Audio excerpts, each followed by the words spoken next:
अस्सलाम वालेकुम। अली असगर 6 माह की उम्र में 10 अक्टूबर 680 हिजरी 10 मुहर्रम 61 हिजरी को यजीद की फौज से उनकी गर्दन पर तीर लगने से शहीद हुए, जिसे आशूरा कहा जाता है। क्या ये कुर्बानी भी हर इंसान के दिल को छूने के लिए काफ़ी नहीं? क्या ये कुर्बानी हज़रत इब्राहीम अलैहिस्सलाम की कुर्बानी के बराबर तसव्वुर नहीं की जा सकती? आज की इस वीडियो में हम इस नन्हे अली असगर की शहादत के बारे में जानते हैं और तारीख के इस पन्ने को दोहराते हैं। बात करते हैं कि क्या हुआ था इस दिन। अब्दुल्ला अली असगर इब्ने हुसैन 10वें रजब 60 हिजरी 10 मुहर्रम 61 हिजरी हुसैन इब्ने अली और रुबाब बिना उमुल कैस के सरदार की बेटी, जो उनके छोटे बच्चे थे। रुबाब के 2 बच्चे थे, सकीना और अली असगर, और वो उसके 2 बच्चे थे। इमाम के साथ करबला गए। ये हकीकत के इमाम अपने साथ एक नज़ायदा बच्चे को लेकर गए थे। उससे मजीद ये जाहिर होता है इनका इरादा कभी भी मुसल्ला बगावत में शामिल होने का नहीं था। करबला में असर की नमाज पढ़ी। उम्र सिर्फ 6 माह थी। मुसलमानों की तरफ से उन्हें करबला की जंग के सबसे कम उम्र शहीद के तौर पर एजाज़ हासिल है। जब हुसैन इब्ने अली की अक्सर साथी उनके लिए अपनी जान कुर्बान कर चुके तो एक चील सुनाई थी। ये हुसैन था जो अपनी मदद के लिए किसी को पुकार रहा था। उसने अपने दुश्मनों को याद दिलाया कि वो पैगम्बर इस्लाम सल्लल्लाहु अलैहि वसल्लम के नवासे हैं। वही मोहम्मद जो लोगों को जो बताता था कि वो हुसैन और अपने भाई हसन से कितनी मोहब्बत करते हैं। रवायात के मुताबिक एक मर्तबा जब मदीने की मस्जिद में आवाज़ फरमा रहे थे, वहाँ हुसैन दाखिल हुए तो थड़े की लंबाई की वजह से फिसल कर गिर पड़े। उस तरह रसूल खुदा सल्लल्लाहु अलैहि वसल्लम अपनी तबलीग को छोड़कर हुसैन के पास भागे और उसका बोसा लिया और उसे अपने साथ ले आए और लोगों को दिखाया कि हुसैन से कितनी मोहब्बत है। अली असगर अपने वालिद हुसैन के रोने की आवाज़ सुनकर गिर पड़े। हुसैन इब्ने अली को बुलाया गया। जब वो आए तो उसने प्यास को देखा जो आहिस्ता आहिस्ता अली असगर को मार रही थी। इसलिए उसने अपनी बीवी से, जो अली असगर की माँ थी, इजाज़त ली कि वो उसे मैदान जंग में ले जाएंगे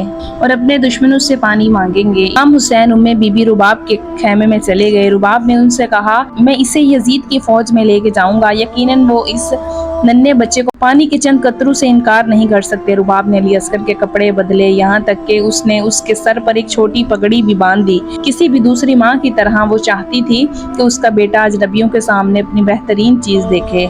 इमाम हुसैन ने बच्चे को ले लिया और उसे चिलचिलाती धूप से बचाने के लिए कपड़े से ढांप दिया। वो बच्चे को सिपाहियों ने गुमान किया और इमाम हुसैन अलैहिस्सलाम हथियार डालने के लिए अपने हाथ में कुरान पकड़े हुए थे। जब इमाम हुसैन अलैहिस्सलाम ने कपड़ा उठाया, सिर्फ एक शेर ख्वाह बच्चे को देखकर हैरान रह गए, जैसे मुसीबत के वक्त दुश्मन को ताना दे रहा है। इमाम हुसैन ने यजीद के सिपाहियों के पास चलते हुए कहा, ए लोगों, अगर आपकी राय में हुसैन किसी गुनाह या जुर्म का मर्तब है तो इस मासूम बच्चे ने आप में से किसी को तकलीफ देने के लिए कुछ नहीं किया, ये बात भी नहीं करता और दमिश्क में आपके लिए ये आपकी अमीर के खिलाफ भी कुछ नहीं बोला होगा, इसलिए वो प्यास से मर रहा है। 3 दिन से उसके पास ना दूध, ना खाना, ना पानी, कुछ भी नहीं। चंद कतरों से इसके हलक इसकी प्यास बुझाओगे? अगर तुम्हें शुबा हो कि मैं इस बच्चे के नाम पर अपने लिए पानी मांगता हूँ तो मैं इसे यहीं छोड़ दूंगा। अगर तुम चाहो तो आराम से पानी पिला दो,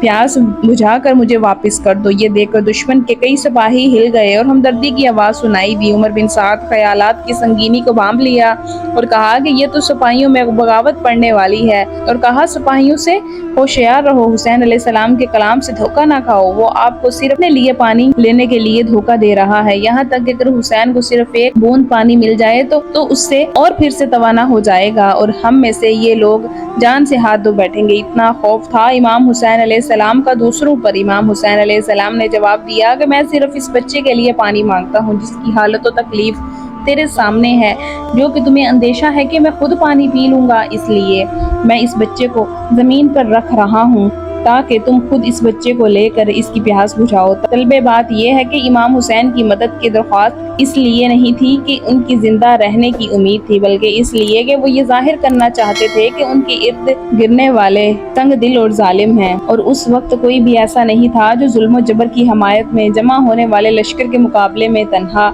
बेगुनाह इंसान की मदद के लिए तैयार हो। इसने बच्चे को करबला की रेत पर बिठाया और 1-2 कदम पीछे हट गया। आप अंदाजा लगा सकते हैं कि सहरा की रेत कितनी गर्म थी। असगर वहीं लेटा था, ना झुका था, जिसका उसने दुश्मन की तरफ रुख किया। اور ان کی طرف دیکھا۔ سپاہیوں میں ہنگامہ برپا ہوا، لیکن بچے کو پانی پلانے کے لیے کوئی آگے نہ آیا۔ امام نے اصغر کو اپنے باہوں میں لیا اور صاف آواز میں کہا، اصغر میرے بیٹے، انہیں دکھاؤ کہ تم کتنے پیاسے ہو۔ اصغر نے اپنے سر سپاہیوں کی طرف موڑا اور وہ میٹھا سا مسکرایا، منہ کھولا، اپنی خشک زبان نکال کر ہونٹوں پر پھیری۔ آخری تلوار بے رکاب ہو چکی تھی۔ سپاہی اس سے اتنے متاثر ہوئے کہ ان کی سسکیاں سنائی دیں۔ پھر بھی وہ یزید سے بہت ڈرتے تھے اور کسی نے علی اصغر کو پانی پلانے کی ہمت نہ کی۔ خالص ایمان کا یہ فصیح اشارہ عمر بن سعد کی نظروں سے ہو جاتا تھا، جو اسے امام حسین علیہ السلام اور تمام شہید کے تمام فصیح خطبوں سے زیادہ طاقتور سمجھتے تھے۔ اس لیے اس نے حرملہ کو حکم دیا کہ وہ امام حسین کے کلام میں خلل ڈالے۔ ظالم شبر نے کہا کہ خبردار سپاہی حسین سے، تمہارے جذبات سے کھیل رہے ہیں۔ یہ مت بھولنا کہ امیر بن زیاد کا حکم ہے کہ پانی کا ایک قطرہ بھی حسین یا اس کے خاندان تک نہ پہنچے۔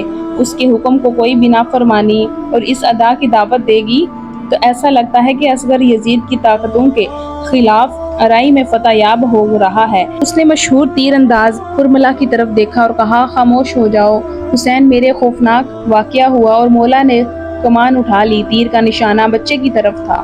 تیر تپتے صحرا کے بعد اڑ گیا۔ سرسراہٹ کی آواز آئی۔ اصغر مسکرایا، اس نے سر اٹھایا۔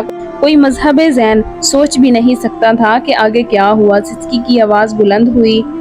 امام حسین نے اصغر کی گردن کے نیچے کی طرف دیکھا، گردن دیکھی، مسکراہٹ دیکھی، پھر اسے مزید نظر نہ آیا۔ ہمارے امام بے ہوش ہونے لگے۔ ایک لمحے کے لیے سب کچھ تاریک ہو گیا، وہ دیکھ نہیں سکتا تھا۔ کربلا پر مکمل سکون طاری تھا، جو صرف فرات کی ہلکی لہروں کی آواز سے ٹوٹا تھا۔ دشمن بھی ہکا بکا دکھائی دیا۔ دھیرے دھیرے حسین نے گردن موڑی اور اپنی باہوں میں بچے کی طرف دیکھا۔ تیر 6 ماہ کے بچے کا گلا کاٹ کر حسین کی پسلی اور بازو کو بچا لیا۔ امام حسین کے پاس تیر کو ہٹانے کا کوئی راستہ نہیں تھا۔ امام حسین علیہ السلام بچے کو گلے سے ٹپکتے ہوئے خون کو اپنی ہتھیلی میں جمع کیا، آسمان کی طرف اور پھر نیچے زمین کی طرف دیکھا اور آخرکار اسے اپنے چہرے پر لگایا۔ کئی سال بعد ایک مجلس میں امام زین العابدین علیہ السلام سے پوچھا گیا کہ امام حسین علیہ السلام نے خون چہرے پر کیوں لگایا؟ وہ اس وقت کیا کہہ رہے تھے کہ اس نے جواب دیا، میرے والد کہہ رہے تھے کہ خدا کے سامنے بھی قسم کھاتا ہوں، بدبخت لوگ ایک بچے پر بھی ظلم کرتے ہیں۔ اگر میں اس معصوم شہید کو زمین کی طرف پھینک دوں تو زمین پر کہیں بارش نہ ہو، اگر ویسے زمین پر پھینک دوں تو ہمیشہ کے لیے سوکھی اور بے نتیجہ ہو جائے۔ اس لیے میں اسے اپنے چہرے پر لگا رہا ہوں تاکہ وہ اپنے خالق سے ان لوگوں کی ظلم کا شکایت کرتے ہیں۔ اس کے دونوں بازو اس بچے کو سہارا دینے میں تھے۔ مجھے کہنے لگے، یا اللہ مجھے ہمت عطا فرما، کسی نبی کو اس سے زیادہ سخت امتحان نہیں آیا ہوگا۔ کہا جاتا ہے کہ شیر خواب بچے کے ساتھ پیش آنے والے واقعے سے امام اس قدر غرض ہوئے کہ اچانک ان کی داڑھی سفید ہو گئی۔ ایک بوڑھا شخص دکھائی دینے لگے اور اصغر کو لے کر اپنے کیف کی طرف چلے گئے۔ قریب پہنچ کر اس نے رباب کو اپنے خیمے کے دروازے پر کھڑا دیکھا۔ اس نے اس کی آنکھوں میں عمر بے چینی دیکھی۔